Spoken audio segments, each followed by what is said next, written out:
Saudi ಅರೇಬಿಯಾಕ್ಕೆ ಆಘಾತ ನೀಡುವಂತೆ ಭಾರತವು ಸಂಚಲನಾತ್ಮಕ ನಿರ್ಧಾರವನ್ನ ತೆಗೆದುಕೊಂಡಿದೆ. ಪಾಕಿಸ್ತಾನದೊಂದಿಗೆ ಮಾಡಿಕೊಂಡ ಒಪ್ಪಂದವು ಸೌದಿ ಅರೇಬಿಯಾಗೆ ಎಷ್ಟು ದೊಡ್ಡ ಆಘಾತವನ್ನ ನೀಡಲಿದೆ ಎಂದು ಯಾರೂ ಊಹಿಸಿರಲಿಕ್ಕಿಲ್ಲ.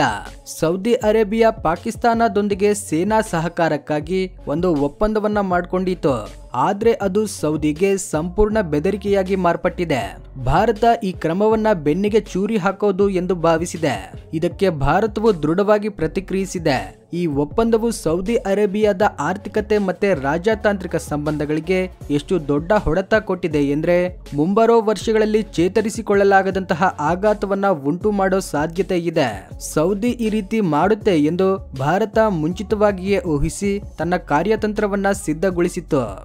ಸೌದಿ ಅರೇಬಿಯಾ ಪಾಕಿಸ್ತಾನನ ತನ್ನ ಕಾರ್ಯತಂತ್ರದ ಪಾಲುದಾರ ಎಂದು ಭಾವಿಸಿ ಭದ್ರತಾ ಒಪ್ಪಂದದ ಮೇಲೆ ಸಹಿ ಹಾಕಿದ ಕೂಡಲೇ ಭಾರತವು ತನ್ನ ಕಾರ್ಯತಂತ್ರವನ್ನ ಬಹಿರಂಗಪಡಿಸುತ್ತೆ. ಭಾರತವು ನೇರವಾಗಿ ಸೌದಿಯ ಮೇಲೆ ದಾಳಿ ಮಾಡದೆ ಜಾಗತಿಕ ಶಕ್ತಿಯ ಸಮೀಕರಣಗಳನ್ನೇ ಬದಲಾಯಿಸುತ್ತೆ. ಸೌದಿ ಅರೇಬಿಯಾ ತನ್ನನ್ನ ಪ್ರಮುಖ ಆಟಗಾರ ಎಂದು ಭಾವಿಸಿದ್ದ ಸಮೀಕರಣಗಳನ್ನ ಭಾರತವು ಬದಲಾಯಿಸಿದೆ. ಭಾರತವು ಬ್ರಿಕ್ಸ್ ರಾಷ್ಟ್ರಗಳಾದ ರಷ್ಯಾ, ಚೀನಾ, ದಕ್ಷಿಣ ಆಫ್ರಿಕಾ ಮತ್ತೆ ಬ್ರೆಜಿಲ್ನೊಂದಿಗೆ ಸೇರಿ ಒಂದು ರಹಸ್ಯ ಆರ್ಥಿಕ ಒಕ್ಕೂಟವನ್ನ ರಚಿಸಿತು. ಈ ಒಕ್ಕೂಟದ ಗುರಿ ಸೌದಿ ಅರೇಬಿಯಾದ ತೈಲ ರಫ್ತು ವ್ಯವಸ್ಥೆ. ಭಾರತವು ಬ್ರಿಕ್ಸ್ ರಾಷ್ಟ್ರಗಳೊಂದಿಗೆ ರಹಸ್ಯ ಒಪ್ಪಂದದ ಮೇಲೆ ಸಹಿ ಹಾಕಿತ್ತು. ಈ ಒಪ್ಪಂದದ ಪ್ರಕಾರ ಗಲ್ಫ್ ಪ್ರದೇಶದಿಂದ ಕಚ್ಚಾ ತೈಲ ಖರೀದಿಯ ಬಹುಪಾಲು ಪರ್ಯಾಯ ಸರಬರಾಜು ಮಾರ್ಗಗಳ ಮೂಲಕ ಮತ್ತೆ ಸ್ಥಳೀಯ ಕರೆನ್ಸಿಗಳ ಮೂಲಕ ಪಾವತಿಗಳನ್ನ ಮಾಡಬೇಕು. ಇದರಿಂದ ಸೌದಿ ಅರೇಬಿಯಾ ಇದುವರೆಗೆ ತನ್ನ ತೈಲವನ್ನ ಡಾಲರ್ಗಳಲ್ಲಿ ಮತ್ತೆ ಸಾಂಪ್ರದಾಯಿಕ ಆರ್ಥಿಕ ವ್ಯವಸ್ಥೆಯ ಮೂಲಕ ಮಾರಾಟ ಮಾಡಿ ಶತಕೋಟಿ ಡಾಲರ್ಗಳನ್ನ ಗಳಿಸ್ತಿತ್ತು. ಆದ್ರೆ ಪಾಕಿಸ್ತಾನದೊಂದಿಗಿನ ಒಪ್ಪಂದದಿಂದಾಗಿ ಇದೀಗ ತನ್ನ ಅತಿ ದೊಡ್ಡ ಮಾರುಕಟ್ಟೆಯಾದ ಭಾರತವನ್ನ ಕಳೆದುಕೊಂಡಿದೆ. ಇದರಿಂದ ಭಾರತವು ರಷ್ಯಾದಿಂದ ಅಗ್ಗದ ತೈಲ ಆಮದನ್ನ ಮತ್ತಷ್ಟು ಹೆಚ್ಚಿಸುತ್ತೆ. ಚೀನಾ, ಮಧ್ಯ ಏಷ್ಯಾ ಮತ್ತೆ ಇರಾನ್ನಿಂದ ಪರ್ಯಾಯ ಇಂಧನ ಕಾರಿಡಾರ್ಗಳನ್ನ ಪ್ರಾರಂಭಿಸಿದೆ. ದಕ್ಷಿಣ ಆಫ್ರಿಕಾ ಮತ್ತೆ ಆಫ್ರಿಕಾ ಖಂಡದಲ್ಲಿ ಖನಿಜ ಸಂಪನ್ಮೂಲಗಳ ರಫ್ತಿಗೆ ಪ್ರಾಮುಖ್ಯತೆ ನೀಡಿದೆ. ಬ್ರೆಜಿಲ್ ತನ್ನ ಕೃಷಿ ಇಂಧನ ಆಧಾರಿತ ಒಪ್ಪಂದಗಳನ್ನ ಮುಂದಕ್ಕೆ ಕೊಂಡೊಯ್ಯುತ್ತೆ. ಇವೆಲ್ಲವೂ ಸೌದಿ ಅರೇಬಿಯಾದ ತೈಲ ಆಧಾರಿತ ಕಾರ್ಯತಂತ್ರವನ್ನ ವಿಫಲಗೊಳಿಸಿದೆ. ಇನ್ನೊಂದು ದೊಡ್ಡ ಆಘಾತವೇನೆಂದ್ರೆ ಭಾರತವು ತನ್ನ ಶತಕೋಟಿ ಡಾಲರ್ಗಳ ಮೂಲ ಸೌಕರ್ಯ ಸೌಲಭ್ಯಗಳು ಮತ್ತೆ ರಿಫೈನರಿ ಹೂಡಿಕೆಗಳನ್ನ ಸೌದಿ ಅರೇಬಿಯಾದಿಂದ ತೆಗೆದುಕೊಂಡು ನೇರವಾಗಿ ಯುನೈಟೆಡ್ ಅರಬ್ ಎಮಿರೇಟ್ಸ್ ಮತ್ತೆ ಇರಾನ್ಗೆ ವರ್ಗಾಯಿಸಿದೆ. ಈ ನಿರ್ಧಾರವನ್ನ ಭಾರತವು ಒಂಟಿಯಾಗಿ ತೆಗೆದುಕೊಂಡಿಲ್ಲ. ರಷ್ಯಾ ಮತ್ತೆ ಚೀನಾ ಸಂಪೂರ್ಣ ಸಹಕಾರವನ್ನ ನೀಡಿವೆ. ಭಾರತವು ಜಾಗತಿಕ ಆರ್ಥಿಕತೆಯಲ್ಲಿ ರೂಪಾಯಿ, ರೂಬೆಲ್ ಮತ್ತೆ ಯುವಾನ್ ಪಾವತಿ ವ್ಯವಸ್ಥೆಯನ್ನ ಪ್ರಾರಂಭಿಸಿದಾಗಲೇ ಸೌದಿ ಅರೇಬಿಯಾದ ನಿಜವಾದ ಕುಸಿತ ಆರಂಭವಾಯಿತು. ಈಗ ಭಾರತ ಮತ್ತೆ ರಷ್ಯಾ ನಡುವಿನ ವ್ಯಾಪಾರ ಡಾಲರ್ಗಳ ಬದಲಿಗೆ ರೂಪಾಯಿ ಮತ್ತೆ ರೂಬೆಲ್ ಅಲ್ಲಿ ನಡೆಯುತ್ತಿದೆ. ಚೀನಾ ಯುವಾನ್ ಅನ್ನ ಸೇರಿಸಿತು. ಪ್ರಸ್ತುತ ಬ್ರಿಕ್ಸ್ ರಾಷ್ಟ್ರಗಳು ಒಟ್ಟಾಗಿ ಬ್ರಿಕ್ಸ್ ಪಾವತಿ ಗೇಟ್ವೇಯನ್ನ ಪ್ರಾರಂಭಿಸಿವೆ. ಈ ವ್ಯವಸ್ಥೆಯಿಂದಾಗಿ ಡಾಲರ್ ಆಧಾರಿತ ತೈಲ ರಫ್ತಿಗೆ ದೊಡ್ಡ ಆಘಾತವಾಗಿದ್ದು ಸೌದಿಗೆ ಆರ್ಥಿಕ ಸಮಸ್ಯೆಗಳು ಆರಂಭವಾಗಿವೆ. ಭಾರತದ ಮೂಲಕ ಪ್ರತಿ ವರ್ಷ ಸೌದಿ ಅರೇಬಿಯಾಕ್ಕೆ ಹೋಗ್ತಿದ್ದ ಶತಕೋಟಿ ಡಾಲರ್ಗಳ ಒಪ್ಪಂದವು ಈಗ ಇರಾನ್, ರಷ್ಯಾ, ಯುನೈಟೆಡ್ ಅರಬ್ ಎಮಿರೇಟ್ಸ್ಗೆ ತಿರುಗಿವೆ. ಆದ್ರೆ ಭಾರತವು ಇಲ್ಲಿಗೆ ನಿಲ್ಲಲಿಲ್ಲ. ಸೌದಿ ಅರೇಬಿಯಾ ಪಾಕಿಸ್ತಾನಕ್ಕೆ ಆರ್ಥಿಕ ಮತ್ತೆ ಸೇನಾ ಸಹಾಯವನ್ನ ನೀಡಿ ಭಾರತಕ್ಕೆ ವಿರುದ್ಧವಾಗಿ ರಹಸ್ಯ ಪಾತ್ರವನ್ನ ವಹಿಸಿದ್ದನ್ನ ಭಾರತವು ಬಹಿರಂಗಪಡಿಸಿದೆ. ವಿಶ್ವಸಂಸ್ಥೆ ಮತ್ತೆ ಅನೇಕ ಅಂತಾರಾಷ್ಟ್ರೀಯ ವೇದಿಕೆಗಳಲ್ಲಿ ಸೌದಿ ಅರೇಬಿಯಾ ಪಾಕಿಸ್ತಾನದೊಂದಿಗೆ ಕೈಜೋಡಿಸಿ ಪ್ರಾದೇಶಿಕ ಅಸ್ಥಿರತೆಯನ್ನ ಸೃಷ್ಟಿಸುತ್ತಿದೆ ಎಂದು ಭಾರತವು ಸಾಕ್ಷಿಗಳನ್ನ ಸಲ್ಲಿಸಲು ಆರಂಭಿಸಿದೆ. ಬ್ರಿಕ್ಸ್ ಕೂಟಕ್ಕೆ ಸಂಬಂಧಿಸಿದಂತೆ ಸೌದಿ ಅರೇಬಿಯಾದ ಸದಸ್ಯತ್ವ ಮತ್ತೆ ಒಪ್ಪಂದಗಳು ಈಗ ಯಾವುದೇ ಸಂದರ್ಭದಲ್ಲಿ ಮುಂದುವರಿಯುವುದಿಲ್ಲ ಎಂದು ಬ್ರಿಕ್ಸ್ ರಾಷ್ಟ್ರಗಳು ಸ್ಪಷ್ಟಪಡಿಸಿವೆ. ಇದರ ಅರ್ಥ ಸೌದಿ ಅರೇಬಿಯಾವನ್ನ ಪಕ್ಕಕ್ಕೆ ಇಡಲಾಗಿದೆ. ಈಗಾಗಲೇ ತೈಲದ ಮೇಲೆ ಹೆಚ್ಚು ಆಧಾರಿತವಾಗಿದ್ದ ಸೌದಿ ಅರೇಬಿಯಾದ ಆರ್ಥಿಕತೆ ಈಗ ಮತ್ತಷ್ಟು ಅಪಾಯದಲ್ಲಿ ಸಿಲುಕಿದೆ. ಭಾರತದ ಈ ಕ್ರಮವು ಸೌದಿಯ ಶತಕೋಟಿ ಡಾಲರ್ಗಳ ಕನಸನ್ನ ಧ್ವಂಸಗೊಳಿಸುವುದು ಮಾತ್ರವಲ್ಲದೆ ಪಾಕಿಸ್ತಾನದೊಂದಿಗೆ ನಿಂತು ಭಾರತವನ್ನ ಮೋಸಗೊಳಿಸಿದ್ದಕ್ಕೆ ಎಷ್ಟು ದೊಡ್ಡ ಬೆಲೆ ತೆರಬೇಕಾಗ್ತದೆ ಎಂಬುದನ್ನ ತಿಳಿಸುತ್ತೆ. ಈಗ ಸೌದಿ ಅರೇಬಿಯಾ ತನ್ನ ವಿದೇಶಿ ಹೂಡಿಕೆದಾರರಿಂದ ನಿರಂತರ ಪ್ರಶ್ನೆಗಳನ್ನ ಎದುರಿಸುತ್ತಿದೆ. ಅದರ ಕರೆನ್ಸಿಯಾದ ರಿಯಾದ್ ಮೇಲೂ ಒತ್ತಡ ಹೆಚ್ಚುತ್ತಿದೆ. ಭಾರತವು ತನ್ನ ಎಲ್ಲಾ ಕಾರ್ಯತಂತ್ರದ ಇಂಧನ ಸಂಬಂಧಿತ ಯೋಜನೆಗಳನ್ನ ಪರ್ಯಾಯ ರಾಷ್ಟ್ರಗಳ ಕಡೆಗೆ ತಿರುಗಿಸಿದಾಗ ಸೌದಿ ರಾಜ ಕುಟುಂಬವು ಆಘಾತಕ್ಕೊಳಗಾಯಿತು. ಇದು ಸೌದಿಗೆ ಶತಕೋಟಿ ಡಾಲರ್ಗಳ ನಷ್ಟವನ್ನ ತಂದಿದ್ದು ಮಾತ್ರವಲ್ಲದೆ ದಶಕಗಳಿಂದ ಅಮೆರಿಕ ಮತ್ತೆ ಯುರೋಪ್ನ ಮುಂದೆ ಇಂಧನ ಸೂಪರ್ ಪವರ್ ಆಗಿ ನಿಲ್ಲಲು ಆಧಾರವಾಗಿದ್ದ ಜಾಗತಿಕ ಪ್ರಭಾವವನ್ನ ಕಡಿಮೆಗೊಳಿಸುತ್ತೆ. ಭಾರತ, ರಷ್ಯಾ, ಚೀನಾ ಮತ್ತೆ ಇತರ ಬ್ರಿಕ್ಸ್ ರಾಷ್ಟ್ರಗಳ ಕಾರ್ಯತಂತ್ರವು ಯಾವುದೇ ರಾಷ್ಟ್ರವು ಭಾರತಕ್ಕೆ ದ್ರೋಹ ಬಗೆದ್ರೆ ಅದು ತನ್ನ ಮೂಲಭೂತ ಆಧಾರಗಳನ್ನ ಕದಲಿಸುವಷ್ಟು ದೊಡ್ಡ ಘಟನೆಗಳನ್ನ ಎದುರಿಸಬೇಕಾಗ್ತದೆ ಎಂದು ಸಾಬೀತುಪಡಿಸಿತು. ಇಂದು ಸೌದಿ ಅರೇಬಿಯಾ ಯಾವುದೇ ಬಲವಾದ ಪರ್ಯಾಯವಿಲ್ಲದ ಸ್ಥಿತಿಯಲ್ಲಿದೆ. ಅದು ಪಾಕಿಸ್ತಾನವನ್ನು ಬಿಡೋದಿಲ್ಲ, ಭಾರತದ ಕೋಪವನ್ನು ತಡೆದುಕೊಳ್ಳಲಿಲ್ಲ. ಆದರೆ ಪಾಕಿಸ್ತಾನದೊಂದಿಗೆ ಭದ್ರತಾ ಒಪ್ಪಂದದ ಮೇಲೆ ಸಹಿ ಹಾಕಿದ್ದರಿಂದ ಅದು ತನ್ನ ಸ್ವಂತ ವಿನಾಶವನ್ನ ಬರೆದುಕೊಂಡಿತು. ಭಾರತವು ಸರಿಯಾದ ಸಮಯದಲ್ಲಿ ಕ್ರಮಗಳನ್ನ ತೆಗೆದುಕೊಂಡು ಮುಂಬರುವ ವರ್ಷಗಳಲ್ಲಿ ಸೌದಿ ಅರೇಬಿಯಾವು ಆರ್ಥಿಕವಾಗಿ ಮಾತ್ರವಲ್ಲ, ರಾಜತಾಂತ್ರಿಕ, ಸೇನಾ ಮತ್ತೆ ಸಾಮಾಜಿಕ ಮಟ್ಟದಲ್ಲೂ ದೊಡ್ಡ ಬೆಲೆಯನ್ನ ತೆರಬೇಕಾಗ್ತದೆ ಎಂದು ಸ್ಪಷ್ಟಪಡಿಸಿತು.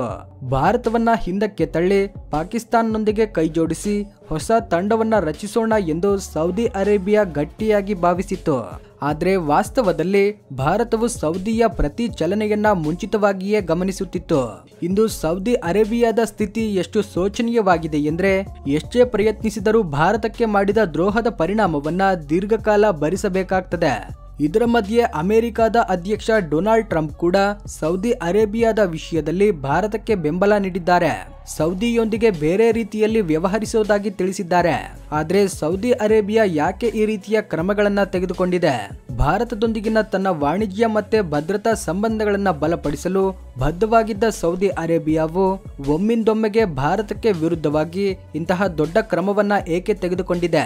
ಸೌದಿ ಅರೇಬಿಯಾವು ಮುಸ್ಲಿಂ ಜಗತ್ತಿಗೆ ಖಲೀಫನಾಗಲು ಬಯಸಿತ್ತಾ ಅಥವಾ ಟರ್ಕಿಯೊಂದಿಗೆ ಸ್ಪರ್ಧಿಸಲು ಯೋಚಿಸಿತ್ತಾ? ಈಗ ಸೌದಿ ಅರೇಬಿಯಾ ಯುನೈಟೆಡ್ ಅರಬ್ ಎಮಿರೇಟ್ಸ್ಗೆ ಸಂಬಂಧಿಸಿದ ದೊಡ್ಡ ಪ್ರಚಾರದಲ್ಲಿದೆ. ಸೌದಿ ಅರೇಬಿಯಾ ಯಾವ ರಾಷ್ಟ್ರದ ಆದೇಶದ ಮೇಲೆ ಈ ರೀತಿ ಮಾಡಿದೆ ಎಂಬುದು ಈಗ ಸ್ಪಷ್ಟವಾಗಿದೆ. ಇದರಿಂದ ಈಗ ಸೌದಿ ಅರೇಬಿಯಾ ಮಾತ್ರವಲ್ಲ, ಆ ರಾಷ್ಟ್ರವು ಭಾರತದ ಗುರಿಯಾಗಿದೆ. ಆ ತಾಜಾ ಅಪ್ಡೇಟ್ ಏನೆಂದ್ರೆ ಭಾರತವು ಸೌದಿ ಅರೇಬಿಯಾಕ್ಕೆ ವಿರುದ್ಧವಾಗಿ ದೊಡ್ಡ ಕ್ರಮವನ್ನ ತೆಗೆದುಕೊಂಡು ಇತ್ತೀಚೆಗೆ ತಾನೇ ಬ್ರಿಕ್ಸ್ಗೆ ಸೇರಿದ ಸೌದಿ ಅರೇಬಿಯಾವನ್ನ ಬಹಿಷ್ಕರಿಸಲು ನಿರ್ಧರಿಸಿದೆ. ಸೌದಿ ಅರೇಬಿಯಾವು ಭಾರತಕ್ಕೆ ವಿರುದ್ಧವಾಗಿ ಇಂತಹ ಕ್ರಮವನ್ನ ತೆಗೆದುಕೊಳ್ಳುವ ಮೂಲಕ ಮುಸ್ಲಿಂ ಜಗತ್ತಿಗೆ ಖಲೀಫನಾಗುವೆನೆಂದು ಭಾವಿಸಿತ್ತು. ಮುಸ್ಲಿಂ ನಾಯಕನಾಗಿ ಮಾರ್ಪಡಬೇಕೆಂದು ಮುಸ್ಲಿಂ ರಾಷ್ಟ್ರಗಳು ತನ್ನನ್ನ ಬೆಂಬಲಿಸುತ್ತವೆ ಎಂದು ಭಾವಿಸಿತ್ತು. ಆದ್ರೆ ಈಗ ಎಲ್ಲವೂ ವಿರುದ್ಧವಾಗಿ ಸಂಭವಿಸಿದೆ. ಈಗ ಮುಸ್ಲಿಂ ಜಗತ್ತಿಗೆ ಖಲೀಫನಾಗುವ ಬದಲು ಸೌದಿ ಅರೇಬಿಯಾದ ದಶಕಗಳ ಕೃಷಿಯು ವ್ಯರ್ಥವಾಗಿದೆ. ಒಂದೆಡೆ ಭಾರತದ ಕ್ರಮಗಳಿಂದ ಸೌದಿ ಅರೇಬಿಯಾಕ್ಕೆ ಸುಮಾರು $220 ಬಿಲಿಯನ್ ನೇರ ನಷ್ಟವಾಗಿದೆ. ಮತ್ತೊಂದೆಡೆ ಜಾಗತಿಕ ರಾಷ್ಟ್ರಗಳೊಂದಿಗೆ FDI ಒಪ್ಪಂದಗಳ ಮೇಲೆ ಸಹಿ ಹಾಕಲು ಸೌದಿ ಯೋಜಿಸಿದ್ದ ಯೋಜನೆಗಳು ಈಗ ವ್ಯರ್ಥವಾಗಿವೆ. ವಾಸ್ತವವಾಗಿ ಸೌದಿ ಅರೇಬಿಯಾವು ಬ್ರಿಕ್ಸ್ ಮೂಲಕ ಬ್ರಿಕ್ಸ್ ರಾಷ್ಟ್ರಗಳೊಂದಿಗೆ ಮುಕ್ತ ವ್ಯಾಪಾರ ಒಪ್ಪಂದಕ್ಕೆ ಸಿದ್ಧವಾಗ್ತಿತ್ತು. ಈ ಒಪ್ಪಂದದಿಂದ ಸೌದಿಗೆ ಲಾಭವಾಗುವುದಲ್ಲದೆ ಬ್ರಿಕ್ಸ್ ರಾಷ್ಟ್ರಗಳಾದ ಬ್ರೆಜಿಲ್, ರಷ್ಯಾ, ಭಾರತ, ಚೀನಾ, ದಕ್ಷಿಣ ಆಫ್ರಿಕಾ ಮತ್ತೆ ಇತರ ಇತ್ತೀಚಿನ ಸದಸ್ಯ ರಾಷ್ಟ್ರಗಳಿಂದ ಸುಮಾರು $660 ಬಿಲಿಯನ್ ಹೂಡಿಕೆ ಬರುವ ಸಾಧ್ಯತೆ ಇತ್ತು.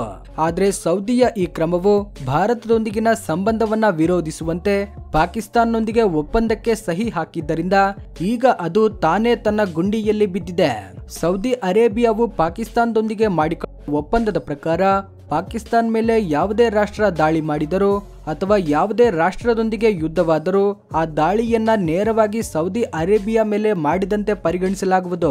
ನ್ಯಾಟೋದಲ್ಲೂ ಕೂಡ ಇದೇ ರೀತಿಯ ನಿಯಮವಿರೋದು ನಿಮಗೆ ತಿಳಿದಿರುತ್ತೆ. ನ್ಯಾಟೋ ಸದಸ್ಯ ರಾಷ್ಟ್ರದ ಮೇಲೆ ಯಾವುದೇ ರಾಷ್ಟ್ರ ದಾಳಿ ಮಾಡಿದರೆ ಅದನ್ನ ಎಲ್ಲಾ ನ್ಯಾಟೋ ರಾಷ್ಟ್ರಗಳ ಮೇಲಿನ ದಾಳಿಯಾಗಿ ಪರಿಗಣಿಸಲಾಗ್ತದೆ. ಸೌದಿ ಅರೇಬಿಯಾವು ಈಗ ಪಾಕಿಸ್ತಾನದೊಂದಿಗೆ ಮಾಡಿಕೊಂಡಿರುವ ಒಪ್ಪಂದದ ಪ್ರಕಾರ ಭವಿಷ್ಯದಲ್ಲಿ ಭಾರತವು ಪಾಕಿಸ್ತಾನ ಮೇಲೆ ದಾಳಿ ಮಾಡಿದರೆ ಯುದ್ಧದಲ್ಲಿ ಪಾಕಿಸ್ತಾನ ಮಾತ್ರವಲ್ಲ, ಸೌದಿ ಅರೇಬಿಯಾವು ಸ್ವತಃ ಪಾಲ್ಗೊಳ್ಳಲಿದೆ. ಸೌದಿಯು ಭಾರತಕ್ಕೆ ಇಂತಹ ಬೆನ್ನಿಗೆ ಚೂರಿ ಹಾಕುತ್ತೆ ಎಂದು ಯಾರೂ ಊಹಿಸಲಿಲ್ಲ. ಯಾಕಂದ್ರೆ ಇತ್ತೀಚೆಗೆ ಭಾರತದ ಪ್ರಧಾನಮಂತ್ರಿ ಮೋದಿ ಅವರು ಸೌದಿ ಅರೇಬಿಯಾಕ್ಕೆ ಭೇಟಿ ನೀಡಿದ್ದರು.